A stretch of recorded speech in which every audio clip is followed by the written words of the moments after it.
ಇವತ್ತು ಶನಿವಾರ ಮಧ್ಯಾಹ್ನ ಅಡುಗೆ ಮಾಡೋಷ್ಟಿರಲ್ಲ, ನಿಧಾನಕ್ಕೆ ಮಾಡ್ಕೊಬೋದು. ಯಾಕಂದರೆ ರಾಹುಲು ಲಂಚ್ ತೊಗೊಂಡೋಗಲ್ಲ, ಬರೀ ತಿಂಡಿ ತಿನ್ಕೊಂಡು ಹೋಗ್ಬಿಡ್ತಾನೆ. ಅವನು ಹಾಫ್ ಡೇ ಬಂದುಬಿಡ್ತಾನೆ, ಹಾಗಾಗಿ ಬರೀ ತಿಂಡಿ ಪ್ರಿಪೇರ್ ಮಾಡೋದು. ಮತ್ತು ಇವತ್ತು ದೇವ್ರ ಮನೆಯೆಲ್ಲ ಕ್ಲೀನ್ ಮಾಡಿ ದೇವ್ರ ತೊಳೆಯೋ ಕೆಲಸ. ಇವತ್ತು ಶನಿಮಾತ್ಮ ಜಯಂತಿ, ಹಾಗೆ ದೇವಸ್ಥಾನಕ್ಕೆ ಹೋಗ್ಬಿಟ್ಟು ಕೆಲ್ಸಕ್ಕೆ ಹೋಗ್ಬಿಡೋ ಕೆಲಸ. ಇನ್ನು ಎಷ್ಟೊತ್ತಾಗುತ್ತೋ ಏನೋ ಗೊತ್ತಿಲ್ಲ.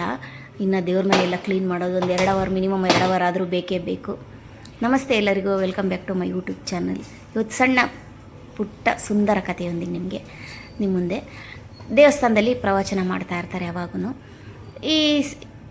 ಈ ದಿವಸ ಸುಂದರಕಾಂಡ ಪ್ರವಚನ ಮಾಡಬೇಕು ಅಂತ ಹೇಳ್ತಾ ಇರ್ತಾರೆ.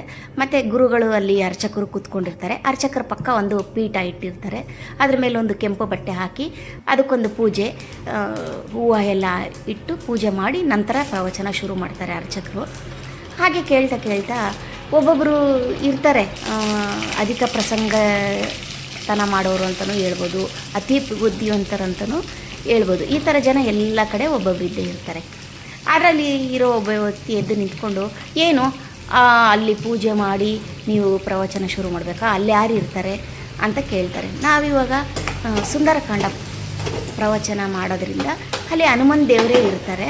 ಹಾಗಾಗಿ ನಾವು ಅವ್ರಿಗೆ ಒಂದು ಕೃತಜ್ಞತೆ, ನಮಸ್ಕಾರ ಎಲ್ಲ ತಿಳಿಸಿನೇ ನಾವು ಪ್ರವಚನ ಶುರು ಮಾಡಬೇಕು ಅಂತ ಹೇಳ್ತಾರೆ.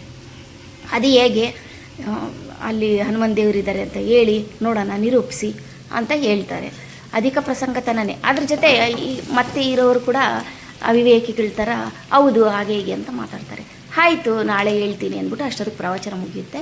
ನಾಳೆ ಬನ್ನಿ ತೋರಿಸ್ತೀನಿ ಅಂತ ಹೇಳ್ಬಿಟ್ಟು ಅರ್ಚಕರು ಹೊರಡ್ತಾರೆ.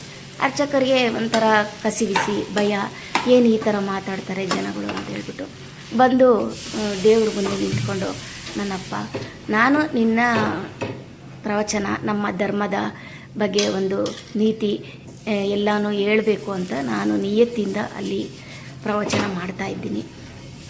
ಈ ಥರ ಜನಗಳು ಈ ಥರ ಮಾತಾಡ್ತಾವ್ರೆ. ನಾಳೆ ಏನು ನಿನ್ನ ಇರುವಿಕೆನ ನೀನು ತೋರಿಸ್ಕೊಡ್ತೀಯೋ ಅದು ನಿನಗೇ ಬಿಟ್ಟಿತ್ತು ಭಗವಂತ ಅಂತ ಹೇಳ್ಬಿಟ್ಟು ಅರ್ಚಕರು ದೇವ್ರ ಮುಂದೆ ಕೂತ್ಕೊಂಡು ಕಣ್ಣು ತೇವ ಆಯಿತು. ಆದರೂ ದೇವ್ರಿಗೆ ನಮಸ್ಕಾರ ಮಾಡ್ಕೊಳ್ತಾ ದೇವ್ರಿಗೆ ಇಷ್ಟು ಮಾತು ಹೇಳ್ಬಿಟ್ಟು ಆ ದಿನ ಮುಗಿಯುತ್ತೆ. ಮಾರನೇ ದಿನ ಯಥಾ ಪ್ರಕಾರ ಪ್ರವಚನ ಮಾಡೋಕ್ಕೆ ಬರ್ತಾರೆ ಅರ್ಚಕರು. ಬಂದಾಗ ಯಥಾ ಪ್ರಕಾರ ಅಲ್ಲಿರೋ ಪೀಠಕ್ಕೆ ಪೂಜೆ ಮಾಡಿ ನಮಸ್ಕಾರ ಮಾಡಿ ಕೂತ್ಕೊಳ್ತಾರೆ. ಮತ್ತು ಅದೇ ಎಲ್ಲಿ ಇವತ್ತು ಹೇಳ್ತೀನಿ ಅಂದರೆ, ಇವತ್ತು ತೋರಿಸ್ತೀನಿ ಅಂದರೆ ತೋರಿಸಿ ಹೇಳಿ ಅಂತ ಕೇಳ್ತಾರೆ. ನಾನು ಹೇಗೆ ತೋರಿಸ್ಲಿ ದೇವ್ರನ್ನ ಅಂತ ಕೇಳ್ತಾರೆ. ಮತ್ತು ಇದೆಲ್ಲ ಯಾಕೆ ಅಂತ ಕೇಳ್ತಾರೆ. ಆಯಿತು, ನಿನಗೆ ದೇವ್ರ ಮೇಲೆ ನಂಬಿಕೆ ಬೇಕು, ಅದು ತಾನೇ ಮುಖ್ಯ. ಸರಿ ಆಯಿತು ಬಾ, ಈ ಪೀಠನ ಎತ್ತು ಅಂತ ಹೇಳ್ತಾರೆ. ಸರಿ, ಅಯ್ಯೋ ಇಷ್ಟು ಚಿಕ್ಕ ಪೀಠ ನನ್ನ ಕೈಲಿ ಎತ್ತಕ್ಕಾಗಲ್ವಾ ಅಂತ ಹೇಳ್ಬಿಟ್ಟು ಬರ್ತಾನೆ ಆ ಮನುಷ್ಯ, ದೊಡೂತಿ ಮನುಷ್ಯ. ಬಂದರೆ ನಿಜ ದೇವರಿದ್ದಾನೆ ಅನ್ನೋದಕ್ಕೆ ಎಷ್ಟೋ ನಿದರ್ಶನಗಳಿದೆ. ಇದು ಒಂದು ನಿದರ್ಶನ. ಆ ವ್ಯಕ್ತಿ ಕೈಲಿ ನಿಜ ಎತ್ತಕ್ಕೆ ಆಗೋದೇ ಇಲ್ಲ ಪೀಠ, ಅಷ್ಟು ಚಿಕ್ಕ ಪೀಠ ಆದರೂ ಎತ್ತಕ್ಕೆ ಬರೋದಿಲ್ಲ. ಮತ್ತು ಅಲ್ಲಿರೋರೆಲ್ಲನೂ ಟ್ರೈ ಮಾಡ್ತಾರೆ, ಯಾರ ಕೈಲೂ ಆ ಪೀಠನ ಎತ್ತಕ್ಕೆ ಬರೋದಿಲ್ಲ. ಮತ್ತು ಅರ್ಚಕರು ಕೇಳ್ತಾರೆ, ಮತ್ತು ಇದು ಹೆಂಗೆ ಎತ್ಬೋದು, ಹೆಂಗೆ ಎತ್ತಕ್ಕಾಗುತ್ತೆ ಅಂತ ಕೇಳ್ತಾರೆ. ಆವಾಗ ಅರ್ಚಕರು ಹೇಳ್ತಾರೆ, ನೀವು ಆ ರಾಮನ ನಾಮ ಜಪ ಮಾಡ್ತಾ ಆ ದೇವ್ರ ಬಗ್ಗೆ ನಂಬಿಕೆ ಇಟ್ಕೊಂಡು ಭಕ್ತಿಯಿಂದ ಪ್ರೀತಿಯಿಂದ ಆ ದೇವ್ರನ್ನ ನಮಸ್ಕಾರ ಮಾಡಿ ಎತ್ತಿ, ಯಾಕೆ ಬರಲ್ಲ ನೋಡೋಣ ಅಂತ ಕೇಳ್ತಾರೆ.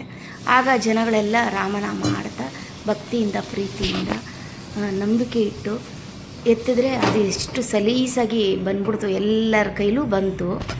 ಹಾಗೆ ದೇವ್ರಿದ್ದಾನೆ ಅನ್ನೋಕ್ಕೆ ನಾವು ಪ್ರೂವ್ ಮಾಡೋದಲ್ಲ, ಅವ್ರವ್ರ ಭಕ್ತಿ ಅವ್ರವ್ರ ನಂಬಿಕೆಯೇ ಮುಖ್ಯ. ಈ ಥರ ಜನಗಳು ಅಧಿಕ ಪ್ರಸಂಗಿಗಳು ಎಲ್ಲ ಕಡೆ ಇರ್ತಾರೆ. ಅದಕ್ಕೆ ನಾವಾಗಿ ತಲೆ ಕೆಡಿಸ್ಕೊಬಾರ್ದು. ನಮ್ಮ ಭಕ್ತಿ ನಮ್ಮ ನಂಬಿಕೆ ನಮಗೆ ಮುಖ್ಯ, ನಮ್ಮ ಧರ್ಮ ಎಲ್ಲದಕ್ಕಿಂತ ಮುಖ್ಯ. ನನ್ನ ಕೆಲಸ ಎಲ್ಲನೂ ಮುಗೀತು, ನಾನು ಈಗ ಹೊರಡ್ತಾ ಇದ್ದೀನಿ. ಹಾಗೆ ಹೋಗ್ತಾ ಶನಿ ಮಹಾತ್ಮ ದೇವಸ್ಥಾನಕ್ಕೆ ಹೋಗಿ ಮತ್ತು ಹಾಗೆ ಕೆಲಸಕ್ಕೆ ಹೋಗ್ತೀನಿ. ಈ ಕತೆ ನಿಮ್ಗೆ ಇಷ್ಟ ಆಗಿದ್ದರೆ ಒಂದು ಲೈಕ್ ಮಾಡಿ. ಮತ್ತು ಇನ್ನೂ ಯಾರೆಲ್ಲ ನನ್ನ ಚಾನಲ್ ಸಬ್ಸ್ಕ್ರೈಬ್ ಮಾಡ್ಕೊಂಡಿಲ್ಲ ಸಬ್ಸ್ಕ್ರೈಬ್ ಮಾಡ್ಕೊಳ್ಳಿ. ಎಲ್ಲರೂ ದೇವಸ್ಥಾನಕ್ಕೆ ಹೋಗಿ ಬಂದ್ರ, ಆದರೆ ನೋಡ್ತಾ ಇದ್ರೇ ಗೊತ್ತಾಯಿತು ಎಲ್ಲ ದೇವಸ್ಥಾನದಲ್ಲೂ ಎಷ್ಟು ರಶ್ ಇದ್ದರು, ಎಲ್ಲರೂ ಹೋಗಿ ಬಂದಿದ್ದಾರೆ ಅಂತ. ನಾನು ಇವಾಗ ಹೊರಡ್ತಾ ಇದ್ದೀನಿ.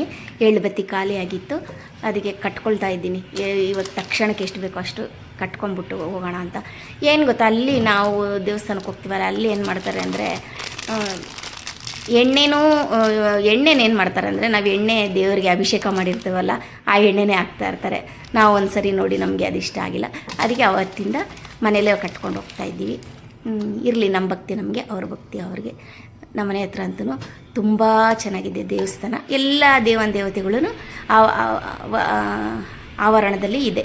ಪ್ರತಿಯೊಂದು ದೇವರು ಇದೆ. ನವಗ್ರಹದಿಂದ ಶನಿ ಮಹಾತ್ಮ, ಆಂಜನೇಯ ಸ್ವಾಮಿ, ಮತ್ತು ಅಯ್ಯಪ್ಪ, ಸುಬ್ರಹ್ಮಣ್ಯ ಎಲ್ಲರೂ ಇದ್ದಾರೆ. ಒಂದೇ ಸರಿ ಎಲ್ಲರನ್ನೂ ದರ್ಶನ ಮಾಡ್ಕೊಂಡು ಎಲ್ಲ ನಮಸ್ಕಾರ ಹಾಕ್ಕೊಂಬರ್ಬೋದು. ನೋಡಿ, ದೇವಸ್ಥಾನಕ್ಕೆ ಬಂದಿದ್ವಿ, ಎಲ್ಲರೂ ಅಭಿಷೇಕ ಮಾಡ್ತಾರೆ. ತುಂಬ ಖುಷಿ ಆಯಿತು ಈ ದಿನದ ದೇವರ ನಮಗೆ ದರ್ಶನ, ಇಷ್ಟೊಳ್ಳೆ ದರ್ಶನ ಸಿಕ್ಕಿದ್ದಕ್ಕೆ ದೇವ್ರಿಗೊಂದು ಕೃತಜ್ಞತೆ ಹೇಳ್ಕೊಳ್ತಾ, ನಾನು ದೇವಸ್ಥಾನ ಎಲ್ಲ ದೇವ್ರಿಗೂ ನಮಸ್ಕಾರ ಹಾಕಿ ಮತ್ತು ನನ್ನ ಕೆಲಸಕ್ಕೆ ನಾನು ಹೊರಡ್ತಾ ಇದ್ದೀನಿ. ಇಷ್ಟೊತ್ತು ನನ್ನ ವಿಡಿಯೋ ನೋಡಿದ್ದಕ್ಕೆ ಎಲ್ಲರಿಗೂ ಧನ್ಯವಾದಗಳು. ಮತ್ತೆ ಮುಂದಿನ